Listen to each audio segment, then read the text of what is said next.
Hello everyone, welcome to MPSC point. मित्रांनो, आजच्या आपल्या व्हिडिओचे गेस्ट जे आहेत ते महेश तोरमल सर आहेत. सर सोलापूर जिल्ह्यातील करमाळा तालुक्यातील कुंभेज या गावचे आहेत आणि सरांनी बघा PSI 2021च्या निकालामध्ये रँक 5 ने PSI ही पोस्ट मिळवलेली आहे.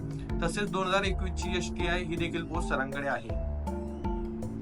या व्हिडिओमध्ये आपण त्यांच्याशी इंटरव्ह्यू म्हणण्यापेक्षा गप्पा करणार आहोत आणि त्यामध्ये काही जनरल प्रश्न असतात ते मी त्यांना विचारणार आहे आणि त्या माध्यमातून तुमचे बरेच प्रश्न सुटणार आहे व तुमच्या अभ्यासाला एक दिशा मिळणार आहे. चला तर आजच्या व्हिडिओला सुरुवात करूया.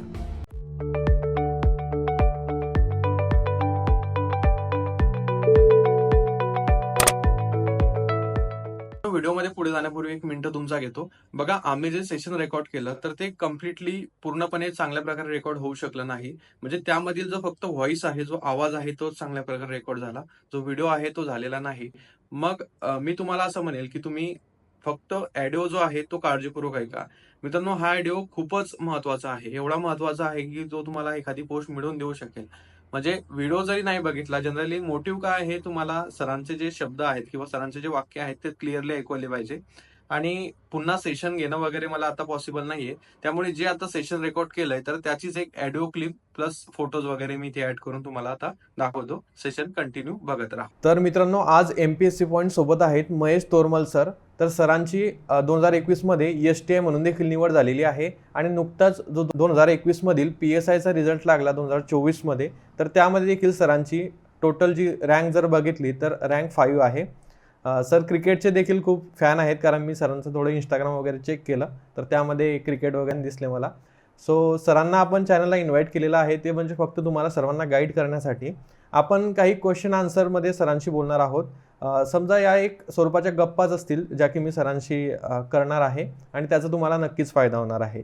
तर सर, पहिल्यांदा तुम्हाला कॉंग्रॅच्युलेशन्स, तुम्ही ज्या पोस्ट मिळवल्या त्याबद्दल, आणि तुमचं एमपीएससी पॉइंट कडून वेलकम. Thank you sir. मी आपला मनापासून आभार आहे की मला एमपीएससी पॉइंट मध्ये आपण येण्याची किंवा बोलण्याची संधी दिली, त्याबद्दल आपला मनपूर्वक आभार. Welcome sir. सर, आपण डायरेक्टली आता प्रश्नांना सुरू करूया. सर, तुमच्याविषयी ही जी आमची एमपीएससी पॉइंट चॅनलची ऑडियन्स आहे तर त्यांना काही माहिती सांगा, म्हणजे जेणेकरून त्यांना तुमच्याविषयी अधिक माहिती मिळेल. नक्कीच सर, मी महेश बबनराव तोरमल. माझं गाव हे सोलापूर जिल्ह्यातील करमाळा तालुक्यामधील कुंभेज हे लहानसं एक छोटंसं ग्रामीण भागातील गाव आहे. माझं प्राथमिक शिक्षण हे जिल्हा परिषदला झालं होतं. जे 1ली ते 7वी पर्यंत मी शिक्षण जिल्ह्यातलं घेतलं. त्यानंतर मात्र माझं माध्यमिक शिक्षण देखील माझ्या याच भागातल्या जेऊर या गावी बार हायस्कूल या ठिकाणी झालं.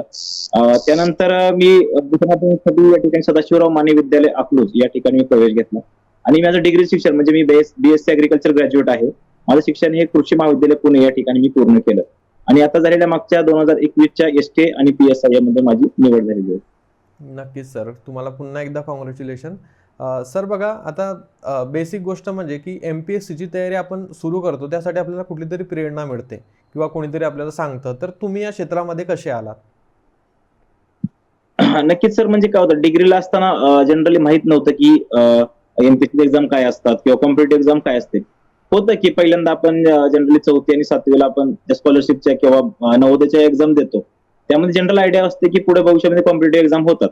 परंतु खरं तर डिग्रीच्या दुसऱ्या वर्षापर्यंत मला असं माहित नव्हतं की आपल्याकडे काही अशा स्पर्धा असतात किंवा याच्यातून ह्या स्पर्धा दिल्यानंतर एमपीएससीतून आपल्याला पोस्ट वगैरे मिळते. परंतु आमच्या कॉलेजचे काही सिनियर होते ज्यांचे रिझल्ट येऊ लागले. त्याच्यामध्ये सागर ढवळे सर असतील, सागर भोसले सर, विशाल नागरगोजे सर, म्हणजे या मंडळींचे रिझल्ट आल्यानंतर आम्हाला असं जाणवू लागलं की आपणही या क्षेत्रामध्ये गेलं पाहिजे आणि तिथूनच आम्हाला थोडक्यात माझ्या सिनियर कडून मला ही प्रेरणा भेटली. Okay okay.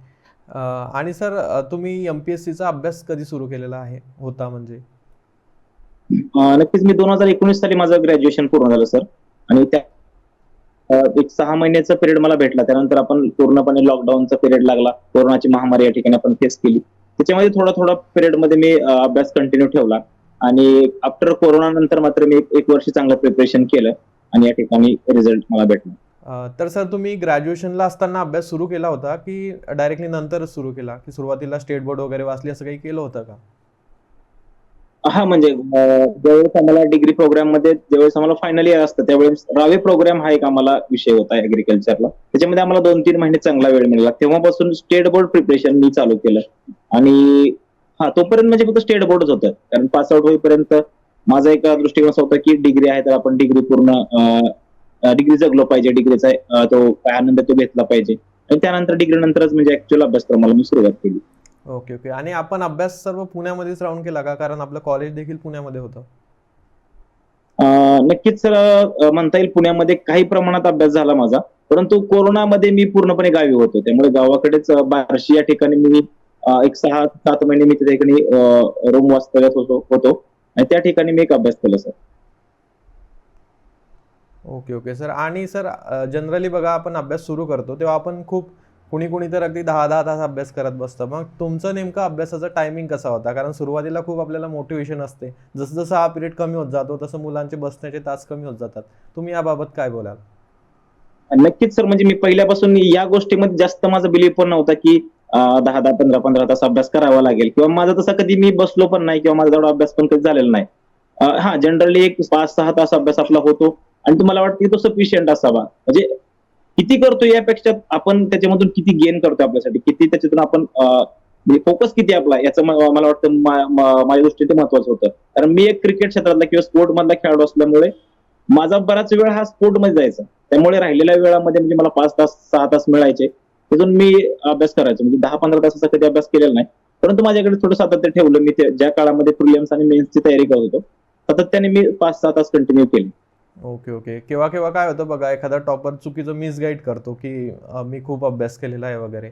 पण ॲक्च्युअल तसं काही नसतं. तुम्ही म्हणजे जनरली जे तुमचं कॉन्सन्ट्रेशनचं रीडिंग असतं ते दिवसामध्ये फक्त 5 ते 6 तास येतं आणि हा अनुभव मी देखील सध्या घेत आहे.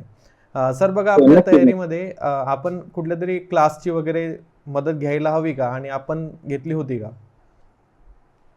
जेन्युइनली सांगायचं म्हटलं तर सर, मी कोणत्याही क्लासेसचं वगैरे यूज केलेलं नाही. कारण मला असं वाटायचं की या गोष्टी करण्यासाठी जे इतिहास असेल किंवा भूगोल असेल किंवा ज्या गोष्टी आहेत, बेसिक ज्या गोष्टी आहेत, त्याच्यासाठी मला वाटत नाही. क्लासमध्ये काय शिकवतात की ज्या गोष्टी तुम्हाला जमत नाहीत, म्हणजे असं वाटत नाही आपल्याला 7वी-8वी पासून इतिहास या गोष्टी आहेतच ना. हो, हो. थोडंच की आपल्याला थोडा वेळ द्यायला पाहिजे. फक्त तुम्हाला एक प्रॉपर गायडन्स चांगला असायला हवा. क्लासवाले काय करतात की तुम्हाला गायडन्स देतात, परंतु आपल्याला जर मला माझ्या सिनियर्सचा फायदा झाला, त्यामुळे मला असे कुठले एक्स्ट्रा क्लासेसची किंवा कोचिंग लावण्याची आवश्यकता भासली नाही. Okay, okay. तर सर तुमची बघा एकाच वर्षी एस-टी-ए देखील आणि पी-एस-आय देखील या दोन्ही पदांवरती निवड झाली. तर तुम्ही जेव्हा पी-एस-आय पदावरती आता नियुक्त झालात, तर त्याआधी तुम्ही ऑलरेडी एस-टी-ए म्हणून कार्यरत होता का? हो सर, हो, हो. जॉइनिंग नाही भेटलेली सर, परंतु माझा रिझल्ट त्यापूर्वीच एक 4 महिन्यापूर्वीच रिझल्ट आला होता एस-टी-आय 2021चा. म्हणजे माझं वेटिंग मधून सिलेक्शन झालेलं होतं एस-टी-आयला. हो, हो, हो. नक्कीच. तर सर आता बघा येणारी एक्झाम जी आहे ती कंबाईन 2024 एक्झाम आहे आणि या एक्झामसाठी प्रिलिम्स हा अत्यंत महत्त्वाचा टप्पा आहे. कारण प्रिलिम्सला जर तुम्ही आउट झालात तर तुम्ही पुढे कुठली स्टेज देऊ शकत नाही. त्यामुळे प्रीसाठी तुमची कशी स्ट्रॅटेजी होती आणि येणाऱ्या प्रीसाठी मुलांनी कशी स्ट्रॅटेजी किंवा प्लॅनिंग केलेलं पाहिजे, तर हे तुम्ही आम्हाला सांगा. आणि सब्जेक्ट वाईज जर गेलात तर थोडं इझी होईल. तुमच्यापर्यंत तुम्ही सांगू शकता. नक्कीच सर, काय होतं आपल्याकडे की आता 2024 ची एक्झाम येते. जनरली असं म्हणतात जून मध्ये होईल किंवा पुढे पण जाईल त्याच्यानुसार. परंतु एक मुलांमध्ये एक असं मिसअंडरस्टँडिंग असं झालेलं आहे की चला आता वेळ आहे तर आपण मेन्सचा स्टडी करूया. म्हणजे 2-3 विषय कव्हर करून ठेवूया, 3 विषय कव्हर करून ठेवूया. मी कधी त्या थ्रू गेलेलो नाही. कारण मला असं वाटायचं की आपलं सगळ्यात जास्त कॉम्पिटिशन कुठं असेल तर ते प्रिलिम्सला असेल. म्हणजे कारण मी प्रिलिम्सचा अभ्यास सुरुवातीला केला. कारण मेन्सचा अभ्यास करण्यासाठी आपल्याला एक 3 ते 4 महिने आरामात सापडतात. तेवढ्या वेळामध्ये आपला मेन्सचा अभ्यास सफिशियंटरित्या पूर्ण होऊ शकतो, असं म्हणजे माझं तरी वैयक्तिक मत आहे. कारण जर आपल्याला प्रीज नाही निघाले तर आपण मेन्सचा अभ्यास करून काय करणार? कारण एक वर्ष खूप महत्वाचं आहे. मला रिझल्ट ओरिएंटेड स्टडी पाहिजे आपला. आपण प्रीजचा सुरुवातीला अभ्यास, आता आपल्याला किती 2-3 महिने बाकी असतील तर आपण, मला असं वाटतं की वैयक्तिक माझं मत आहे की आपण प्रीचाच अभ्यास केला पाहिजे. कारण प्री निघाले तर मेन्सचा पुढे फायदा होणार आहे आपल्याला किंवा मेन्स देता येणार आहे. जे आताच मेन्सचा अभ्यास करून ठेवायचा आणि प्रीज आपली निघाली नाही, म्हणजे प्रीज गेली आपली, तर मग उपयोग होत नाही. त्यामुळे मी अभ्यास करताना असा विचार करायचो की मी प्रीचा चांगला अभ्यास झाला पाहिजे. म्हणजे माझी प्री अशी निघाली पाहिजे की काटा नसले पाहिजे. म्हणजे मेरिट लागते 45-46, तर आपलं कुठेतरी 47 मार्क्स 48 मार्क्स. माझंच टार्गेट असं की मी 60+ मार्क घेतले पाहिजेत. म्हणजे मी 2020 ची प्रिलिम्स, 2021 आणि 22 तिन्ही प्रिलिम्सला मला 60+ स्कोर होते. कारण मी प्रीचाच ओरिएंटेड अभ्यास करायचो. मी मेन्सचा अगोदर अभ्यास कधी करायचोच नाही. कारण प्री निघाले तरच पुढच्या एक्झाम आपल्याला देतात. नक्कीच सर. मग सर हे 60+ येण्यामागचं नेमकं सिक्रेट काय होतं तुम्ही? कारण तीनही सलग प्री पास होणे. बरेच जण काय होतात बघा, एखादी प्रिलिम काठावरती निघून जातात, नंतरच्या प्रिलिम्स फेल होतात. तर हे सातत्य जे आहे तुमच्या मार्कांमध्ये 60+चं, तर ते कसं गाठलं आपण? हा नक्कीच सर. आता आपण राज्यसेवेचा जर विषय घेतला तर तो वेगळा भाग येतो, परंतु कंबाईनला आपल्याकडे काय आहे की टाइम मॅनेजमेंट खूप महत्वाचं आहे. आपल्याला 60 मिनिटं आहेत आणि 100 प्रश्न सोडवायचे आहेत. त्यामुळे टाइम मॅनेजमेंट खूप महत्वाचं आहे. आपल्याला बघितलं तर 20 पासून ते 22 पर्यंत असं होतं की 85 जीएसचे असायचे आणि 15 सीसॅटचे प्रश्न असायचे. माझं एक टार्गेट असायचं की मी अगोदर जीएस सोडवायचो. जीएसचं असं असायचं की मला 35 ते 40 मिनिटांमध्ये मला जीएस कव्हर करायचं. मी राहिलेल्या 15 ते 20 मिनिटांमध्ये मला मॅथ्स आणि सीसॅटचे जे काही प्रॉब्लेम्स आहेत किंवा जे क्वेश्चन आहेत ते मला अटेम्प्ट करायचे. कारण किती जरी विद्यार्थी हुशार असला किंवा किती जरी आपण टॅलेंटेड असलो तरी पण त्या मॅथ्ससाठी आपल्याला वेळ खूप महत्वाचा आहे. जसं आपण एखादा इतिहासचा किंवा भूगोलचा प्रश्न लगेच सोडवतो, तसा मॅथ्सचा प्रश्न आपण सोडवू शकत नाही. त्यामुळे त्याला वेळ दिला पाहिजे. माझी स्ट्रॅटेजी असं असायची की मी 35 मिनिटांमध्ये बाकीचा पेपर कव्हर करून राहिलेला 15 प्रश्नासाठी मला 20 ते 25 मिनिटं माझी राहिले पाहिजेत. आणि त्यासाठी मी सातत्य ठेवायचो. एक्झामचे जास्तीत जास्त मी क्वेश्चन पेपर ऐवजी सोडवायचो. अशीच माझी स्ट्रॅटेजी जनरल राहायची. Okay okay. आणि जनरली सर आपण जर सब्जेक्ट वाईज बघितलं, समजा आपण इथे बुक लिस्ट वगैरे तर तुम्ही म्हणजे बोलताना आम्हाला सांगालच, पण नेमका विषयाचा अप्रोच कसा असला पाहिजे? म्हणजे आता मॅथ रिझनिंगसाठी जर म्हटलं तर तुम्हाला प्रॅक्टिस करावी लागणार आहे. मग ती प्रॅक्टिस तुम्ही कशी करायची? आपण एक एक विषयानुसार येऊया. समजा आता मॅथ रिझनिंगची तयारी आपण कशी केली होती? नक्कीच मॅथ्स रिजनिंग जर विचार केला तर सर म्हणजे माझ्याकडे असं बेसिक पुस्तक असे मी काही रेफर केलेले आहेत की याच्यातलं सगळं करायचं. कारण आपल्याला जर विचार केला तर 2004 पासूनच्या क्वेश्चन पेपर आयोगाचे आहेत. हो. म्हणजे आता राज्यसेवा असू द्या, गट क असू द्या, गट ब असू द्या, प्रत्येकामध्ये जवळजवळ 15 क्वेश्चन मॅथ्स रिजनिंगचे विचारलेले आहेत. मग तो फॉर्मॅट काय आहे आणि त्यानुसार म्हणजे प्रत्येक क्वेश्चन पेपरला मी अनालाइज केलेलं आहे की मला असं कुठलं तरी रेफरन्स बुक वापरले आणि मी ते युज केले असं कधी केलेलं नाही. हा त्याच्यासाठी काही फॉर्म्युले असतील किंवा काही सचिन ढवळे सरांच्या नोट्स असतील त्या मी रेफर केले, ते मान्य करतो. परंतु त्याच्यामध्ये करण्यासाठी मी आयोगाचे जास्तीत जास्त क्वेश्चन पेपरवरती भर दिला. कारण जवळजवळ 150 ते 200 क्वेश्चन पेपर आज वेबसाईटवरती आयोगाच्या उपलब्ध आहेत. त्याच्यामध्ये जर तुम्ही क्वेश्चन केले तर प्रत्येकी 15 जर क्वेश्चन आपण धरले, प्रिलिम्स आणि मेन्स दोन्हीकडे आपल्याला आहेतच ते कंबाईनसाठी. तर त्याची क्वेश्चन जवळजवळ किती झाले? 2-3 हजार क्वेश्चन झाले. तेच रिपिटेशन आहे, तोच फॉर्मॅट आयोगाचा ठरलेला आहे की त्या प्रत्येक पर्टिक्युलर टॉपिकवरती क्वेश्चन येणार आहे. एवढेच की त्याच्यामध्ये आकडेमोड बदल होणारच आहे, पण तुम्ही त्याच्यातून जाता. मी त्याच्यावर जास्त फोकस केला की रिवाइज प्रत्येक वेळेस प्रॅक्टिस केली. त्याच्यातून थोडंसं मला सीसॅटला चांगला स्कोर येत गेला आणि आपला स्कोर 60+ येण्यामागे तेच रिझन आहे. जीएसला जनरली सगळ्या मुलांना ऍव्हरेज स्कोर येतातच, परंतु आपला लीड कुठे तुटतो तर आपलं जे टाइम मॅनेजमेंट आहे त्याच्यामध्ये आपण सीसॅटला किती मार्क घेतो त्याच्यात आपला स्कोर बाकीच्यांपेक्षा किंवा पर्टिक्युलरली जास्त राहतो आपला. बरोबर. म्हणजे सर बघा, तुम्ही काय केलं असेल की फॉर्म्युलेज फक्त जे आहे नोट्समधून किंवा ते, आणि प्रॅक्टिस करताना इतर कुठले तरी प्रश्न सोडवण्यापेक्षा फक्त आयोगाचे सोडवा. कारण आयोगाचे प्रश्न नाही. इतके आहेत की तुम्हाला सोडवता सोडवता ते संपणार नाहीत, एवढे आहेत. तर अशा प्रकारे मित्रांनो तुम्ही मॅथ आणि रिझनिंगची तयारी करू शकतात. बघा सर, आता हिस्ट्रीसाठी आपण बोलूया. हिस्ट्रीबाबत आपण नेमकी काय स्ट्रॅटेजी ठेवली होती? पहिल्यापासून सर म्हणजे हिस्ट्री असेल किंवा जिओग्राफी असेल किंवा सायन्स असेल, माझा स्टेट बोर्डवरती खूप मोठा विश्वास होता. की कारण काय होतं की आयोग रेफर काय करत असेल तर स्टेट बोर्ड, हे असं कुठलं तरी एखादं बाजारमधलं किंवा मार्केटमधलं एखादं बुक रेफर करत नाही, असं म्हणजे माझा तर वैयक्तिक अनुभव आहे आयोगाविषयी. पण आयोग नक्कीच स्टेट बोर्ड रेफर करतंय. लाईन टू लाईन एखादा क्वेश्चन स्टेट बोर्ड मधला येतोच आपल्याला. जरी ते बेसिक पुस्तक असलं तरी मी कंटिन्यू ते पुस्तक खूप वेळा वाचले. इतिहासासाठी म्हटलं तर कंबाईनसाठी म्हटलं तर 8वी आणि 11वीचं पुस्तक हे मस्टच होतं. ओके. कारण स्वातंत्र्याचा लाभ वगैरे त्याच्यामध्ये गोष्टी होत्या. मग इतिहासासाठी मग मी 8वी आणि 11वी स्टेट बोर्ड युज केला. त्यानंतर समाधान महाजन सरांचं एक बुक मी रेफर केलं. माझ्यासाठी महत्वाचं होतं की मी सर जेन्युइनली प्रामाणिकपणे सांगतो की सोर्स खूप कमी वाचले आहेत मी. म्हणजे इतिहासासाठी स्टेट बोर्ड आणि समाधान महाजन हे दोनच गोष्टी वाचल्या. परंतु मी त्याच्यामध्ये रिव्हिजन खूप केलं. म्हणजे एक एक पुस्तक मी 10-10, 15-15 वेळा वाचलेल्या आहेत गोष्टी. Okay okay okay. हिस्ट्रीसाठी जनरली स्टेट बोर्ड आणि एक रेफरन्स बुक जे आहे ते समाधान महाजन सरांचा आपण वापरला. ठीक आहे. नक्कीच. त्यानंतर सर भूगोलाविषयी आपण काय सांगाल? नक्कीच सर. भूगोलाचं म्हणजे कसं होतं की भूगोलाला देखील मी स्टेट बोर्ड खूप इम्पॉर्टन्स दिलेले होते. 4थी, 5वी आणि 9वी, 10वीचं म्हणजे महाराष्ट्राचं जे आणि भारताचा जो भूगोल होता त्या 4 स्टेट बोर्डवरती माझा भर जास्त राहायचा. आणि त्यानंतर त्याचबरोबर सौदी महाराष्ट्राचा जो भूगोल आहे आपल्या कंबाईनसाठी स्पेशल आहे, तो सौदी बेस्ट आहे. म्हणजे दुसरं कुठलंही अदर बुक न वापरता एका सौदीवरती आपण प्री आणि मेन्स दोन्ही पण या ठिकाणी क्लिअर करू शकतो किंवा आउट ऑफ पैकीच्या पैकी देखील मार्क्स घेऊ शकतो सर. माझा वैयक्तिक अनुभव, मी 3 मेन्स दिलेल्या आहेत 20, 21, 22च्या. मला अनुभव आहे माझा. आतापर्यंत 3 मेन्स मध्ये मला वाटतं फक्त माझे एकच प्रश्न चुकला होता भूगोल मेन्सचा. कारण त्यात सौदी आणि स्टेट बोर्ड केल्यानंतर आणि महत्वाचा तो म्हणजे मॅप, जो आपल्याकडे ॲटलॉसचा मॅप आहे तो मॅप रिडिंग खूप महत्वाचा आहे. कुठला पॉईंट, नदीच्या उपनद्या कुठल्या आहेत वगैरे ह्या गोष्टी जर आपण बारकावे थोडंसं मॅप रिडिंग मध्ये देखील आपल्याला 2-3 क्वेश्चन एक्स्ट्रा मिळून जातात. त्यामुळे बाकीचे सोर्स न वापरण्यापेक्षा तेच जो सोर्स आहे, जो लिमिटेड सोर्स आहे, त्याच्यावर जास्त रिव्हिजन केलं आणि नक्कीच मला भूगोलाचा देखील याच्यामध्ये चांगला फायदा झाला. ओके, म्हणजे भूगोल आणि काही इतर विषय जे आहेत त्यामध्ये आउट ऑफ मार्क्स देखील येऊ शकतात हे सरांनी आपल्याला सांगितलं. तर आता सर पॉलिटी विषयी सांगा. पॉलिटिकल सर लक्ष्मीकांत बेस्ट आहे. लक्ष्मीकांत शिवाय मला वाटत नाही की दुसरा आता तरी सध्या महाराष्ट्रात नाही भारतात दुसरा कुठला सोर्स चांगला आहे. कारण आपण म्हणतोय कंबाईन साठी मग एवढा मोठा वाचायचा कसा, आपण एमपीएससी तयारी करतोय सर, म्हणजे आपल्याला एक्सक्युजेस नसले पाहिजेत. कारण बेस्ट जर कुठला असेल, कोळंबे सरांचं देखील आहे, चांगलं बुक आहे, परंतु काही गोष्टी त्यातून राहून जातात. परंतु मी काय ब्लेम करत नाही सरांना, परंतु त्याच्यामध्ये काही गोष्टी राहून जातात, बेसिक कन्सेप्ट कळत नाही.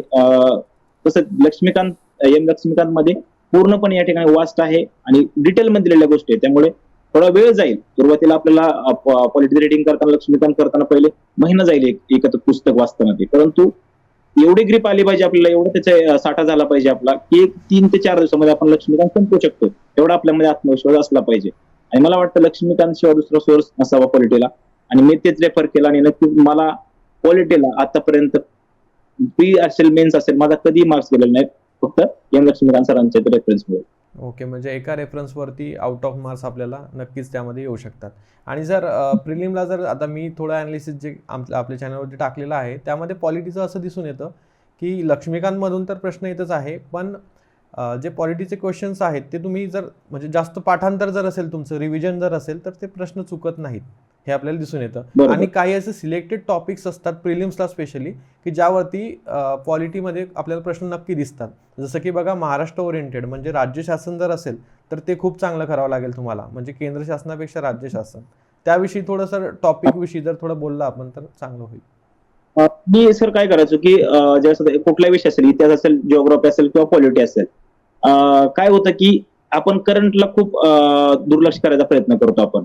परंतु माझा असा अनुभव आहे की करंटला फक्त 15 ते 20 क्वेश्चन नसून जवळ 30-35 क्वेश्चन करंट वरती येतात. कसे येतात तर जनरली एखादे 50 वर्ष पूर्ण झाले किंवा 100 वर्ष किंवा एखादा ताजा इश्यू आहे, समजा आता राज्यपालांविषयी काहीतरी मुख्यमंत्री राज्यपालामध्ये एखाद्या कुठल्या तरी स्टेटमध्ये तणाव चालू आहे, तर तो राज्यपालविषयी किंवा मुख्यमंत्र्याविषयी आपला क्वेश्चन हा येताना खूप वेळा आयोगाने विचारताना पाहिलेला आहे. जनरली महाराष्ट्रामध्ये जर राष्ट्रपती राजवट लागली असेल तर राष्ट्रपती राजवटवरती क्वेश्चन, म्हणजे तो करंट ओरिएंटेड क्वेश्चन आहे, मात्र तो पॉलिटीमध्ये आलेला आहे. म्हणजे असे खूप प्रश्न आहेत की जे करंट रिलेटेड आहेत, परंतु ते पॉलिटीमध्ये आले, जिओग्राफीमध्ये, हिस्ट्रीमध्ये आलेले आहेत. म्हणजे असे 30 एक क्वेश्चन तरी करंट रिलेटेड असतात. त्यामुळे माझा तो भर असायचा की आता इश्यू प्रेझेंटमध्ये काय चालू आहे महाराष्ट्रामध्ये, किंवा कुठला इश्यू आहे की जो आता चर्चेला जात आहे, त्या इश्यूच्या पाठीमागे लागणे, त्या दृष्टिकोनातून आपला स्टडी असला पाहिजे. हो, म्हणजे जनरली जे को रिलेट करतात गोष्टी तर त्या शोधून काढायच्या आणि त्या चांगल्या रिवाईज करायच्या वगैरे. सर मग करंट अफेअरसाठी सोर्सेस बाबत? करंट अफेअर्स विषयी मी लोकसत्ता तर डेली यूज करायचो, कारण लोकसत्ताचे जे गिरीश कुबेर सरांचे संपादकीय आहे याच्यामध्ये बऱ्याच गोष्टी अशा आहेत की ते सरांच्या संपादकीमधून कव्हर व्हायच्या.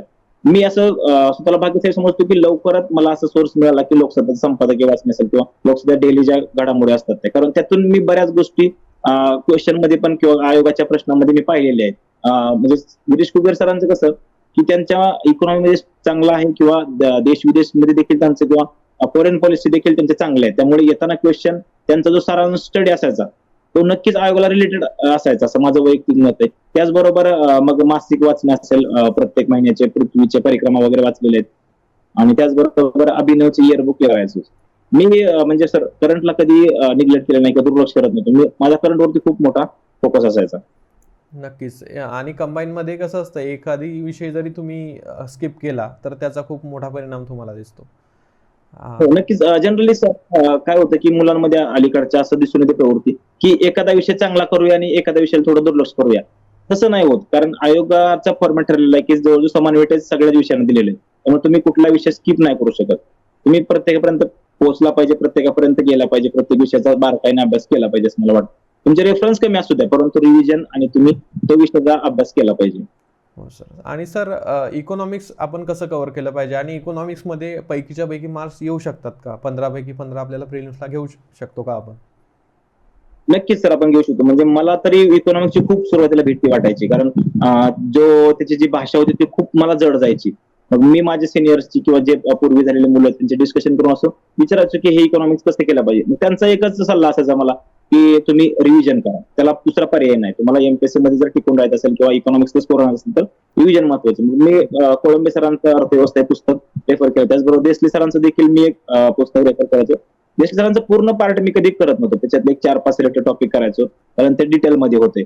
मात्र माझा कारण त्याचबरोबर आपला जो बजेट आहे ते देखील आपण बघितलं पाहिजे. म्हणजे बजेट देखील आपल्या करंटमध्ये येतं सर बरोबर करत. 2-3 क्वेश्चन तिथून कव्हर होतो. आणि माझा भर सर असा जायचा की तो कुठलाही विषय असू द्या, हिस्ट्री, जिओग्राफी, पॉलिटी किंवा इकॉनॉमिक्स, मी आयोगाच्या प्रिव्हियस इयर क्वेश्चनवरती खूप डिपेंड असायचो किंवा त्याचं अनालिसिस असेल, मग मार्केटमध्ये प्रवीण चोरमले सरांचा असेल किंवा अप्पा हातनुरे सरांचा देखील अनालिसिसचं बुक असायचं, ते रेफर मी जर 100% करायचो. आणि सर आयोगाची पीवायक्यू आपण कुठे 21,000 मधून केलेत का डायरेक्टली प्रश्नपत्रिका प्रिंट केल्या असं? सर काय करायचं की 21,000 वगैरे असं मी नाही युज केलं. मी आयोगाचे डायरेक्ट क्वेश्चन झेरॉक्स काढायचो त्याचे आणि मी टाइम लावून ते सोडवायचे क्वेश्चन सगळे. जरी रिपीट होत असले तरी मी ते टाइम लावून, कारण टाइम मॅनेजमेंट खूप महत्वाचं. कंबाईनला आपल्या बघितलं तर 60 प्रश्न आहेत आपल्याला आणि 100 प्रश्न आहेत आणि 60च मिनिटं वेळ आहे. त्यामुळे मी टाइम लावूनच प्रत्येक वेळेस जवळजवळ माझ्याकडे कितीतरी शेकडून झेरॉक्स माझ्याकडे असायच्या. दर दिवशी मी एक क्वेश्चन पेपर सोडवायचो. 3-4 महिने जर वेळ असेल तर मग ते कंटिन्यू मी ते केलेले क्वेश्चन पेपरच्या सोडवणे झेरॉक्स वरती. आणि तर सर काय होतं ते आपल्या सांगा. ते काय होतं आपल्याकडे की 21,000 मध्ये काय होतं, आपण ते क्वेश्चन बघतो परंतु ऍक्च्युअल फिलिंग आपल्याला कुठे येते की त्या झेरॉक्स वरती येते. आयोगाची क्वेश्चन पेपर आहे, आपला जो कॉन्फिडन्स आहे क्वेश्चन पेपरला डील करण्याचा तो वाढतो, असं माझं वैयक्तिक मत आहे. ओके, म्हणजे आपल्याला फॉर्मॅट तोच समोर दिसतो त्यामुळे फरक पडत असेल कदाचित. सर मग फक्त कंबाईनचे आपण पेपर प्रॅक्टिस केले की सर्व राज्यसेवा वगैरे मेन्सचे वगैरे? नाही तर काय होतं, आपल्याला हिस्ट्री असेल, जिओग्राफी असेल, जे टॉपिक राज्यसेवेला आहेत तेच टॉपिक बऱ्यापैकी कंबाईनला आपल्याला लेट आहेत. त्यामुळे मी असं नाही की कंबाईनचेच फक्त करायचे. जनरली असं खूप वेळा आयोगाने केलेलं आहे की राज्यसेवेचा देखील प्रश्न आपला कंबाईन आलेलेच आहेत किंवा गट क चे पण क्वेश्चन आपल्या कंबाईन आलेले आहेत. त्यामुळे असं नाही की फक्त कंबाईनचेच मी पीवायक्यू किंवा प्रिव्हियस इयर क्वेश्चन मी केलेले आहेत फॉलो. तर गट क, गट ब असेल किंवा राज्यसेवेचे देखील मी या ठिकाणी फॉलो केलेले क्वेश्चन सगळे. ओके ओके, म्हणजे ओव्हरऑल आपल्याला सर्वच प्रश्न जे आहेत ते वाचायचे आहेत, सोडवायचे आहेत, जेणेकरून आपला एक प्रश्नांचा अप्रोच जो असेल प्रश्न सोडवण्याचा तो चांगला होईल. आणि हो. सर सायन्ससाठी आपण काय यूज केलं? नक्कीच हे 2 असे विषय होते की ज्याला माझ्या मनामध्ये कायम भीती असते. एक म्हणजे इकॉनॉमिक्स आणि दुसरा म्हणजे सायन्स. मी इकॉनॉमिक्स वरती मात मिळवली की रिव्हिजन असेल किंवा रंजन कोळंबे सरांचं बुक मध्ये, परंतु मला सायन्सची नेहमी धाकधूक राहायची. कारण जनरली आमचं मेडिकल वाल्यांचा सायन्स जरा चांगला हा एक जनरल दृष्टिकोन असायचा. परंतु मी स्वतःमध्ये थोडंसं निर्णय तयार केला होता की मला सायन्स जमेल की नाही. एक पहिल्या अटेम्प्ट मध्ये देखील मला सायन्सला खूप राज्यसेवेचा खूप स्कोर कमी आला होता. मग त्यानंतर मात्र मी परत भर स्टेट बोर्डवरती टाकला आणि एनसीआरटी मी फॉलो केलं सर. बस्के सरांचं काय बुक मी एक दोनदाच फॉलो केलं, परंतु एनसीआरटी आणि स्टेट बोर्डवरती माझा कंटिन्यू बरा असायचा आणि माझे प्रिव्हियस इयर क्वेश्चन तर मग ते माझे अभ्यास मित्र होते. नक्कीच सर, आता आपण सर्व विषयांचा जवळपास एक ओव्हरलुक आपण केलेला आहे. सर माझा एक प्रश्न आहे अजून की एखादा व्यक्ती, आता बरेच जण मला देखील विचारतात की आम्ही कंबाईन आणि राज्यसेवा सोबत तयारी करू शकतो का प्रिलिम्सची वगैरे, तर त्यावरती तुमचं काय मत आहे? एखाद्याने सोबत तयारी करायला हवी किंवा ते धोकादायक ठरू शकतं का एखाद्याला? हा नक्कीच, जर आपण राज्यसेवेचं जर स्टडी करत असू तर कंबाईन तयारी आपोआपच होते. जर एखादा व्यक्ती असेल तर कंबाईनची तयारी होतेच, परंतु कंबाईनला अप्रोच मी म्हटलं ना की टाइम मॅनेजमेंट महत्वाचा असला पाहिजे. तुम्ही दोन्हीच करताना स्टडी मात्र टाइम मॅनेजमेंट खूप महत्वाचं कंबाईनसाठी. राज्यसेवेला आपल्याला काय होतं की चला 2 तास वेळ आहे, 100च क्वेश्चन आहेत, त्याच्यामध्ये आपण थोडंसं लेझी राहतो, आपण थोडंसं डीप मध्ये वाचण्याचा प्रयत्न करतो. कंबाईनला आपल्याकडे रिडिंग मध्ये फास्टता असली पाहिजे, म्हणजे रिडिंग करताना आपण जास्तीत जास्त स्पीड असला पाहिजे. हाच थोडा फरक आहे. बाकी क्वेश्चन्स आणि सिलेबस थोडासा रिलेटेड असल्यामुळे जास्त प्रॉब्लेम येणार नाहीत असं मला वाटतं. Okay sir. आणि सर बघा आता त्यानंतर हां हां 21 मेन्स करत असताना कंबाईनची 22ची प्रिलिम्स केली होती आणि माझा प्रिलिम पण निघाली होती.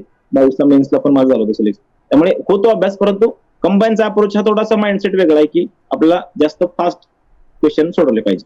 आणि सर बघा, आता कंबाईनच्या पेपरला जर बघितलं राज्यसेवेच्या तुलनेत, तर आपल्याला फॅक्ट्स जास्त लक्षात ठेवावे लागतात.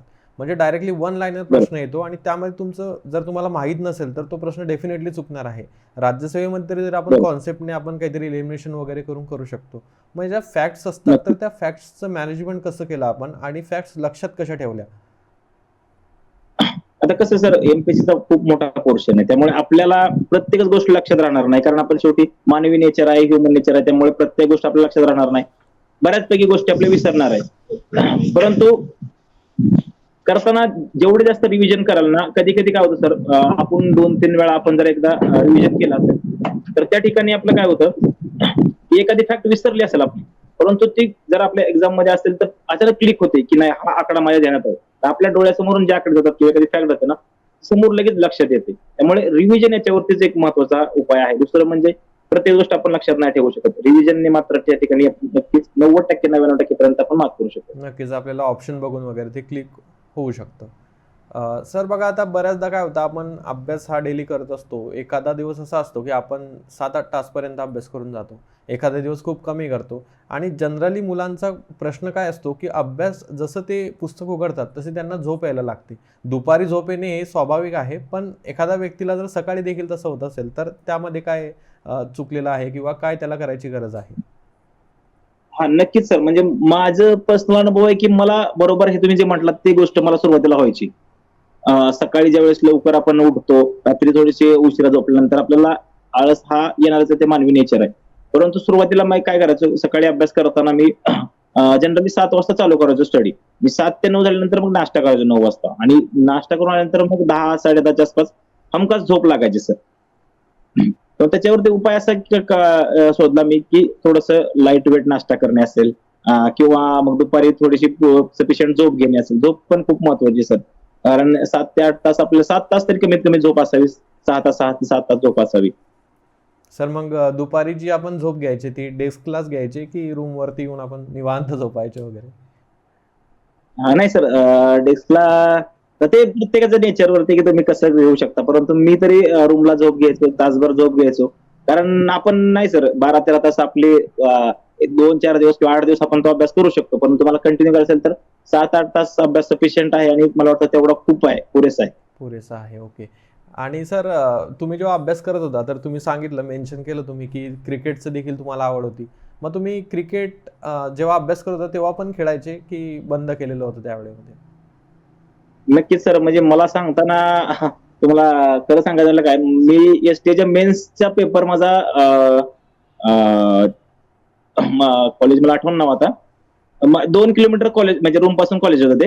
हम्म.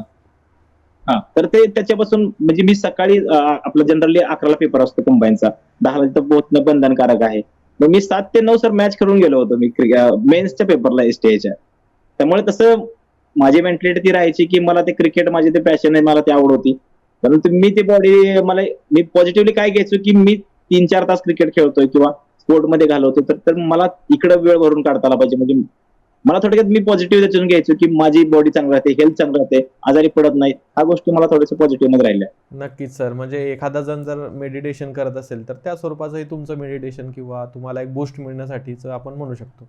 कारण कुठली तरी गोष्ट या जर्नीमध्ये आपण केलीच पाहिजे, नाहीतर आपण खूप डिमोटिवेशनमध्ये राहत असतो आणि त्याचा परिणाम नक्कीच अभ्यासावर होत असतो. आणि तुम्ही सांगितलं की मेन्सला तुम्ही क्रिकेट, म्हणजे तुम्ही खेळून ऑलरेडी क्रिकेट खेळून तिथं पेपरला गेले, पण त्याच्यामागे एक बेसिक रिझन हे होतं की तुम्ही अभ्यास जो आहे तो खूप जोरदार केलेला होता, म्हणजे अभ्यासामध्ये सिक्सर मारलेला होता, त्यामुळे तुम्ही पेपरला देखील तिकडे क्वालिफाय होऊ शकले. म्हणजे काय होतं, कधी कधी आपली अशी मेंटॅलिटी राहते की माझा अभ्यास झालेला नाही. आता एमपीएससी अशी आहे की तुमचा पूर्ण अभ्यास कधी होणारच नाही सर. इनफॅक्ट तुम्हाला पण माहिती आहे आणि प्रिपरेशन करायला माहिती आहे. पण एक समाधान आपल्या मनामध्ये असलं पाहिजे की ठीक आहे, आता जो झाला त्या एक्झाम पुरता किंवा मेन्स किंवा प्रिलिम्स क्रॅक करण्यापुरता माझा अभ्यास झालेला आहे, हे एक समाधान आपल्या मनामध्ये असलं पाहिजे की आजपर्यंत जे मी कष्ट घेतलेले ते प्रामाणिकपणे घेतलेले, आणि मी एक्झामसाठी रेडी आहे. तर मला वाटतं की एक 24 तास अगोदर तरी अभ्यास थांबवावा. काही काही मुलं जातात शेवटपर्यंत, म्हणजे रूम मध्ये आज जाण्यापर्यंत, एक्झाम हॉलपर्यंत जाण्यापर्यंत वाजत असतात, म्हणजे त्याचा उपयोग होत नाही. तुमच्यामध्ये सॅटिस्फॅक्शन असलं पाहिजे की माझा अभ्यास झालेला आहे, मी या एक्झामसाठी पूर्णपणे तयार आहे. नक्कीच सर. सर आता आपण प्रिलिम्स बाबत बोललो, तर मेन्सला देखील तुमचा PSI मेन्सचा स्कोर 400 पैकी 300 पर्यंत गेलेला आहे. म्हणजे पेपर 2ला तुम्ही अगदी आउटस्टँडिंग मार्क्स घेतलेले आहेत.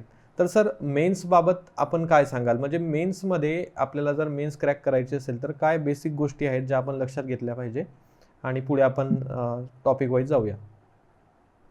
हा नक्कीच सर, म्हणजे मी ज्यावेळेस 2021 ची मेन्स दिली होती त्यावेळेस पेपर एक जनरली काय होतं की थोडासा त्यावेळेस टफ होता, सगळ्यालाच टफ गेला होता. आणि चर्चा अशी होती की पेपर 1 झाल्यानंतर मग की पेपर 2 ला जो जास्त मार्क घेईल त्याचं सिलेक्शन फिक्स असणार आहे. मग मी पेपर 1 करताना मराठी आणि इंग्लिश मी सर एवढ्या वेळा मी मराठीचं करताना मोरावाळंबे सरांचं मी बुक रेफर केलं दोन्ही पण व्याकरण आणि त्यांचे शब्द ह्याचं पण व्याकरण आणि शब्दांचं पण.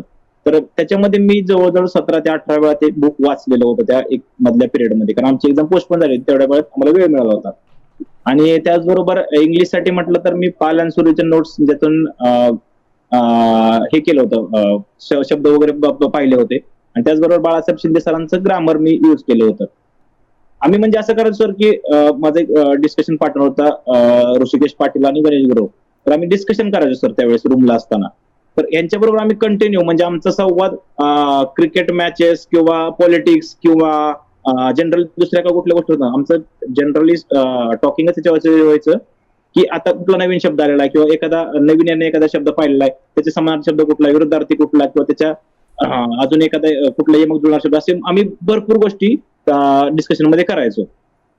त्याचा एक फायदा झाला. आणि त्याचबरोबर पेपर 2 ला तयारी करताना असं होतं की काय त्याचा पूर्णपणे त्याच्यावरती बरं आहे. जीएस तर आपला कव्हर होऊन जातो, प्रिलिम्सला जे केलेलं जीएस आहे तेच आपल्याला मेन्सला करायचं, त्यामुळे त्याच्यावरती फक्त रिव्हिजन आपल्याला गरजेची. पण तो पीएसआय साठी महत्वाचा असतो तो म्हणजे कायदा. मग त्याच्यामध्ये आपला कायदे कुठले तर आयपीसी, सीआरपीसी आणि इव्हिडन्स ऍक्टवर होते, ते मेन होते. त्याचबरोबर इतर काय कायदे होते, अॅट्रॉसिटी असेल किंवा बाकीच्या हुंडा वगैरे कायदे असतील. मुलांचं असं राहायचं सर की जे मेन ऍक्ट आहेत, जे 3 मोठे ऍक्ट होते आयपीसी, सीआरपीसी आणि इव्हिडन्स ऍक्ट, तेच चांगले करायचे आणि जे राहिलेले ऍक्ट आहेत त्याच्यावरती थोडंसं दुर्लक्ष करायचे. परंतु मी एकच पुस्तक रेफर केलं कायद्यासाठी, ते म्हणजे पाटील सरांचं कायदा पुस्तक, ज्ञानेश्वर पाटील सरांचं. आणि मला वाटतं ते सफिशियंट होतं. बाकीच्या गोष्टी बेअर ऍक्ट करत मी बसलेलो नाही. जनरली मी चुकत पण असेल, परंतु मला एकाच पुस्तकावरती भर होता की ह्यातलंच करेल. हा ठीक आहे, 2-4 प्रश्न जे ऑदर जे येतातच ते बाहेरचे येणार ते काही जमणार नाही, असे कोणाला जमत नव्हते, मग आपल्याला जमणार नाही. परंतु माझं सबर असं आहे की ठीक आहे, याच्यातले जे काही क्वेश्चन आहेत त्यातला एकही प्रश्न माझा सुटला नाही पाहिजे. यातले पेज ना पेज माझं पाठ असलं पाहिजे. म्हणजे पाठांतर किंवा रिव्हिजन हे खूप वेळा केलं मी आम्ही ज्ञानेश्वर पाटील सरांचं. आणि त्याच्याबरोबर ज्ञानेश्वर पाटील सरांचं आम्ही हे पण पाहिलं होतं, व्हिडिओज वगैरे एक फॉलो केले होते त्यावेळेस. ओके ओके सर, मेन्सला स्पेसिफिक असा कुठला क्लास वगैरे केला का आपण, ऑनलाईन किंवा ऑफलाईन स्वरूपामध्ये? नाही सर, कायद्यासाठी तेच ज्ञानेश्वर पाटील सरांचंच आम्ही रेफर केलं होतं. बाकी मग कुठला क्लास वगैरे मेन्सला पण नाही केलेला. त्यांचे म्हणजे व्हिडिओज युट्यूबला बघितले होते का आपण? नाही, त्यांचे ते रेकॉर्डेड असायचे ना, आम्ही तिघामध्ये ते सांगू नाही, परंतु तिघामध्ये आम्ही त्या गोष्टी पाहिल्या होत्या. ओके ओके ओके, हा ठीक आहे सर. आणि इंग्लिश ग्रामरला आपण कसं डील केलं होतं? जसं की तुम्ही सांगितलं व्होकॅब्युलरी तुम्ही डिस्कशनने करत होतात, पण इंग्लिश ग्रामरसाठी कुठलं बुक किंवा काय वापरला आपण? बाळासाहेब शिंदे सरांचं बुक असायचं. आणि आम्ही सर म्हणजे माझा पहिल्यापासून प्रिव्हियस इयर क्वेश्चन्स वरती खूप भर असायचा. जेवढ्या काही इंग्लिशच्या आयोगाचे जेवढे काही क्वेश्चन असतील तेवढे सगळे आम्ही क्वेश्चन वेबसाईटवरून डाउनलोड करून जेरोस काढले होते. म्हणजे प्रत्येकावरती आयोगाचा अप्रोच कसा आहे, कसा क्वेश्चन येतोय, किंवा 4 ऑप्शन मध्ये आयोग कसं गफलत करते आपली, किंवा कुठे आयोग फसवण्याचा प्रयत्न करते, या थोड्या बारीक गोष्टी आम्ही त्या बारकावे पाहिले होते. आणि बाळासाहेब शिंदे आम्ही ग्रामरसाठी रेफर केलं होतं. ओके. आणि रिसेंटली तर असं पण दिसून आलं की जे PYQs आहेत व्होकॅब्युलरीचे, ते म्हणजे 3-4 प्रश्न रिपीट होऊन गेले. आता जर आपण 3-4 प्रश्नांचा विचार केला तर ते जवळपास आपले 6 ते 8 मार्क्स होऊन जातात. तर PYQला देखील मेन्सला खूपच महत्त्व आहे. सर आता बघा, 2022चा जो निकाल आहे तो लागलेला आहे आणि ग्राउंड्स होणार आहेत मुलांचे. ग्राउंड सध्या पोस्टपोन झालेले आहेत, जे फिजिकल आहे ते, पण इंटरव्ह्यू त्यांचा नक्कीच होणार आहे. तर मग त्या इंटरव्ह्यूसाठी आपण त्यांना काय टिप्स द्याल आपल्याकडून? कारण तुम्ही इंटरव्ह्यू ऑलरेडी दिलेला आहे. सर आपण किती इंटरव्ह्यू दिले? आपण एकच दिलेला आहे का? 2020 आणि 21 2 इंटरव्ह्यू दिलेले. 2 इंटरव्ह्यू दिले. सर 2 इंटरव्ह्यूचा आपला एक्सपिरियन्स आहे, तर नक्कीच तुम्ही गाईड करू शकाल आपल्याला. नक्की सर, काय होतं की आता बऱ्यापैकी मुलांचं कसं होतं की मेन्स झाले की मग त्यांचे आता मला पण बऱ्यापैकी फोन येतात की सर इंटरव्ह्यूची तयारी कशी करू वगैरे. थोडंसं दडपण येतच इंटरव्ह्यूचं, परंतु मला असं वाटत नाही की काही दडपण घ्यायची आवश्यकता आहे, कारण मी 2 इंटरव्ह्यूला 2 पॅनलला फेस केलं नाही. असं ते काही भीती दाखवत नाहीत आपल्याला किंवा आपल्याला खूपच प्रेशराईज करत नाहीत. ते आपल्याकडून जनरली आपली माहिती विचारत असतात. आणि माहिती विचारत असताना त्यांना हे अनुभव, त्यांना ते खूप एक्सपिरियन्स लोक आहेत तिथे बसलेली, कमिशनर लेवलचे लोक आहेत तिथे बसलेली, IAS IPS लोक असतात तिथे बसलेली. त्यामुळे त्यांना माहिती आहे की हा विद्यार्थी मेन्स क्लिअर करून आता इंटरव्ह्यूला पोहोचलेला आहे, तो ग्राउंड पण याने क्लिअर केलंय, म्हणजे हा फिजिकली आणि मेंटली फिट आहे हा व्यक्ती. हा इंटरव्ह्यू याच्याकडे फक्त याचा अप्रोच कसा, याचा ऍटिट्यूड कसा, एवढं त्यांना बघायचं असतं की तुम्हाला खूप माहिती आहे किंवा तुम्हाला इकडली माहिती आहे का, तिकडली माहिती आहे का, किंवा तुम्हाला काय त्यातलं नॉलेज आहे का, हे ते बघत नाहीत. तुमचा अप्रोच कसा आहे, तुमचा ऍटिट्यूड कसा आहे, हेच जनरली बघितलं. तुमची बॉडी लँग्वेज काय आहे हेच जनरली ते बघत असतात. आणि तुम्हाला जी माहिती आहे तुम्ही एक्सप्रेस कसं करताय याच्यावरतीच पूर्णपणे इंटरव्ह्यूचा म्हणजे फोकस असला पाहिजे, ना की तुम्ही इतर काही अभ्यास करण्यापेक्षा. तुम्हाला जनरली कमी गोष्टी माहिती असल्या चालतील. म्हणजे मी तरी इंटरव्ह्यू जाताना माझं फक्त बॉडी लँग्वेज किंवा एक्सप्रेशन आपण कसं भिलं नाही पाहिजे बसल्यानंतर, प्रॉपर सिटिंग असले पाहिजे, ह्या गोष्टीवर जास्त लक्ष दिलं होतं. आणि बाकी मग आपण अभ्यास करून त्यामुळे त्यांना माहित असतं की हा विद्यार्थी म्हणजे टॅलेंटेड आहे, त्यामुळे इथपर्यंत पोहोचलेला आहे.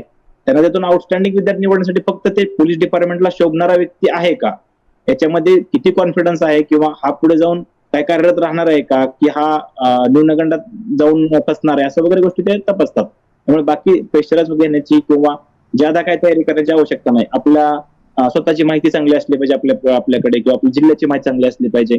आणि जनरली ओव्हरव्ह्यू आपला समाजाकडे पाहण्याचा दृष्टिकोन कसा आहे हेच जनरली ते चेक करत असतात. नक्कीच सर. सर बघा, आता ह्या प्रोसेसमध्ये आता तुम्ही जसं मेन्शन केलं, तुम्ही 2020चा देखील इंटरव्ह्यू दिला. तर मग तिथे कुठे म्हणजे फायनल लिस्टमध्ये राहून गेलं होतं का, आणि किती मार्कांनी वगैरे राहिलं होतं तेव्हा? हो, नक्कीच. मी 2020ला सर ग्राउंडलाच खूप मला कमी मार्क्स आले होते. त्यावेळेस मला ग्राउंडला फक्त 54 मार्क्स आले होते. कारण त्या टाइमला मी आजारी होतो आणि माझं थोडंसं ग्राउंड करतानाच माझ्या पायाला थोडस इजा झाली होती. त्यामुळे ते डॉक्टरांनी सांगितलं होतं की मी ग्राउंड काय करू नका, पण तुम्ही फक्त इंटरव्ह्यू साठीच ग्राउंड तयारी केली होती. 50ला त्यावेळेस इंटरव्ह्यूचा कट ऑफ म्हणजे 50 मार्क पडले तर तुम्ही इंटरव्ह्यू देऊ शकत होता. त्यामुळे तिथेच मला खूप कमी आल्यामुळे इंटरव्ह्यू तर माझा म्हणजे तयारीच नव्हती, फक्त एक अनुभव घेण्यासाठी गेलो होतो. आणि मग 21ला चांगली तयारी करूनच गेलो. मग तिथे फक्त ग्राउंडला नक्कीच. कमी मार्क्स आल्यामुळे माझा 20चा रिझल्ट डाऊन गेला होता. Okay okay sir. आणि सर बघा, आता MPSC जी प्रोसेस आहे, समजा आत्ता जर 2024ला एखादा व्यक्ती PSI होणार असेल, तर 2025चा एंड येऊन जाईल. म्हणजे जर समजा आता वेळेवर सर्व झालं, तर जवळपास 25च्या मिडला किंवा 25च्या एंडला तो PSI बनेल, अशी आपण एक अंदाज लावू शकतो. तर ही जी प्रोसेस आहे ती खूप किचकट अशी आहे, खूप मोठी आहे, खूप फ्रस्ट्रेटिंग आहे. कारण डेली तेच काम करणं, म्हणजे उठायचं, बुक्स वाचायचे आपले, यायचं. त्यातल्या त्यात MPSCच्या बऱ्याच गोष्टी शाश्वत नसतात, जसं की ॲड कधी येईल किंवा पेपर कधी होईल.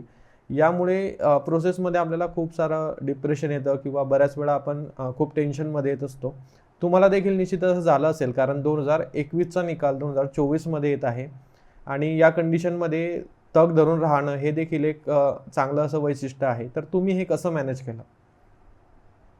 नक्कीच सर, कारण आता एक अलीकडे असं झालेलं एमपीएससीचं की प्रिलिम्स, मेन्स, तुमचं इंटरव्ह्यू आणि आंदोलन हा चौथा एक टप्पा आलेला आहे. त्याशिवाय तुम्हाला काय झालं सर, आता एमपीएससीच्या क्षेत्रामध्ये प्रिलिम्स, मेन्स, इंटरव्ह्यू आणि चौथा टप्पा आला तो म्हणजे आंदोलन केल्याशिवाय तुम्हाला आता जॉईनिंग भेटत नाही, असा एक किचकट टप्पा चालू झालेला आहे एमपीएससीचा.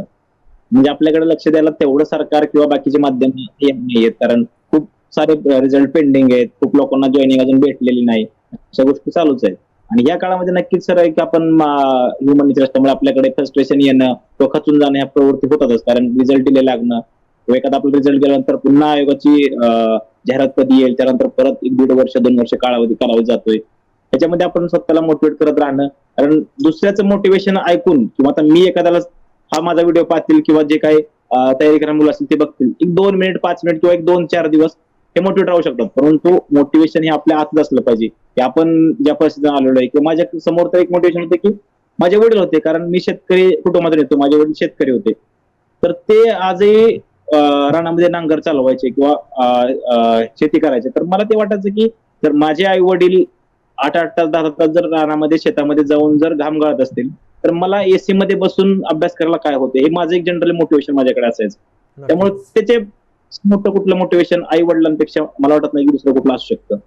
Okay okay. आणि बेसिक आपण ज्या रिझनसाठी इथे आलेलो आहे, तर ते रिझन आपल्या नेहमी डोक्यामध्ये असलं पाहिजे, जेणेकरून आपल्याला सेल्फ मोटिवेटेड आपण राहू. आणि या प्रोसेसमध्ये कसं आहे, आता फेज सर अप डाऊन येतच राहतील, पण आपल्याला त्यावरती ओव्हरकम नक्कीच करावं लागेल.